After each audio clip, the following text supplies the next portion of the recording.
এই চায়না যদি তেল না পায় তার ইন্ডাস্ট্রি থুবড়ে পড়বে, তার অর্থনীতি একেবারে মুখ থুবড়ে পড়ে যাবে। সেই জন্য চায়না, হ্যাঁ সেই জন্য চায়না যত প্রকার সহযোগিতা লাগে করছে।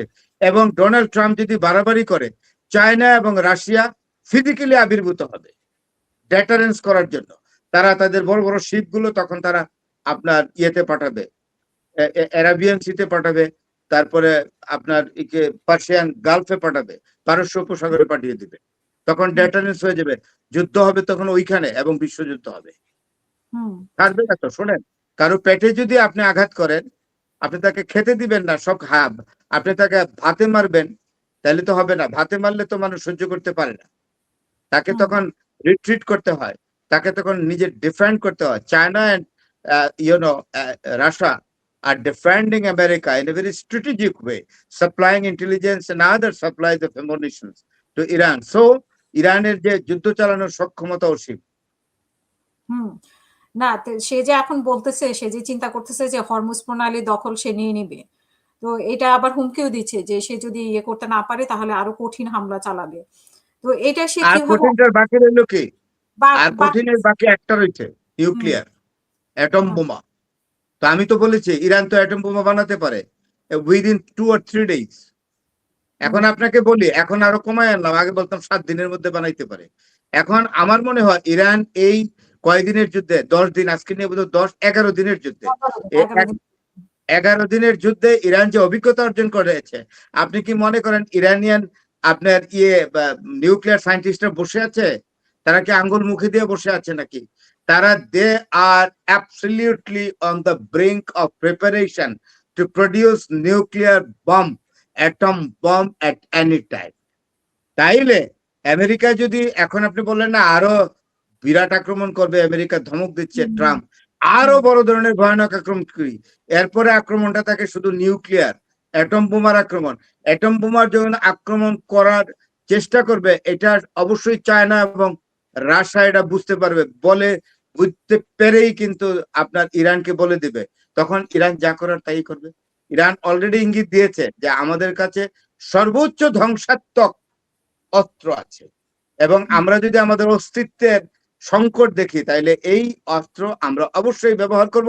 আমাদের অধিকার আছে আমাদের অস্তিত্ব বজায় রাখার, আমার দেশের স্বাধীনতা সার্বভৌমত্ব বজায় রাখার, আমার জনগণকে রক্ষা করার। আবার ট্রাম্পের সাথে যে পুতিনের কথা হয়েছে, ফোন আলাপ হয়েছে, মানে এখানে একটা সমঝোতার জন্য মনে হয় তারা একটা ইয়ে করেছে, কিন্তু দ্রুত যাতে অবসান হয়, কিন্তু সেটা কতটা সফল হবে বলে মনে হয়, বা কি আলাপ হতে পারে সেখানে? ডোনাল্ড ট্রাম্প যদি সরাসরি এসে প্রচার মাধ্যমে, জাতীয় প্রচার মাধ্যমে এসে যদি বলে আমি যুদ্ধ বন্ধের ঘোষণা দিলাম, এবং এই ঘোষণা দেওয়ার পরে যদি আরেকটা মিসাইলও না আসে, আরেকটা এয়ারক্রাফট ফাইটারও ইরানের দিকে না আসে, তখন আমরা, এবং ইসরায়েলের পক্ষ থেকে যদি কোনো যুদ্ধেও আসলে যুদ্ধ বিমান অথবা কোনো মিসাইল না আসে, তাহলে ধরে নিব যুদ্ধ বন্ধ হয়ে গেছে। এখন আমি আপনাকে বলি, সিঙ্গাপুর বেসড একজন স্ট্র্যাটেজিস্ট, নাম বলুন মিস্টার জেমস, উনি উনি উনি একটা জিনিস কিছুক্ষণ আগে ক্লিয়ার করেছেন, আমি এটা দেখছিলাম, আমি রেস্ট নেওয়ার আগে এটা দেখছিলাম। উনি বলেছেন এমনও তো হতে পারে যে ডোনাল্ড ট্রাম্পের কোনো ঠিক নাই, nobody can depend on the assurance of Donald Trump or on exactly on the words of Donald Trump. Donald Trump হয়তো বললো যে আমি আমেরিকার যুদ্ধ করবে না, সত্যি সত্যি আমেরিকার যুদ্ধ বন্ধ করে দিবে, কিন্তু ইসরায়েল একা পড়ে যাবে। কারণ ডোনাল্ড ট্রাম্প যুদ্ধ বন্ধ করবে, ইসরায়েলের উপরে কিন্তু আক্রমণ অব্যাহত রাখবে ইরান।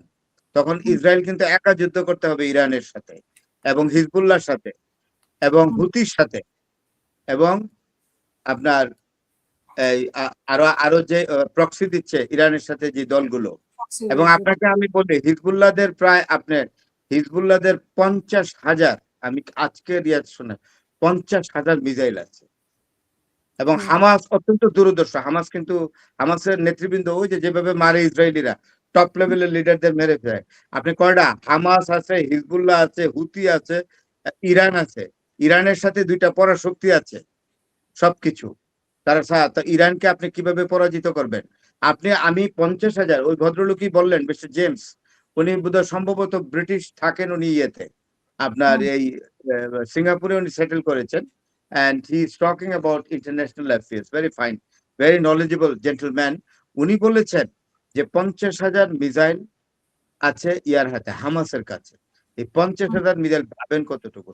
তো 50,000 মিসাইল যদি একটা গ্রুপের কাছে থাকতে পারে, আপনার এই হিজবুল্লাহ, সরি হামাস না, হিজবুল্লাহর কাছে 50,000 মিসাইল আছে, তাইলে ইরান এত বড় একটা রাষ্ট্র, ইরানের কাছে কত আছে? ইরান তো কখনো কিন্তু পার্টিকুলারলি বলে নাই যে আমার কাছে 5,000 আছে, 10,000 আছে। শুধু একটা প্রশ্ন করা হয়েছিল ইরানের মারান্ডিকে, প্রফেসর মোহাম্মদ মারান্ডিকে, যে how many missiles you have. উনি বলেছিলেন ইনরমাস, কাউন্টলেস।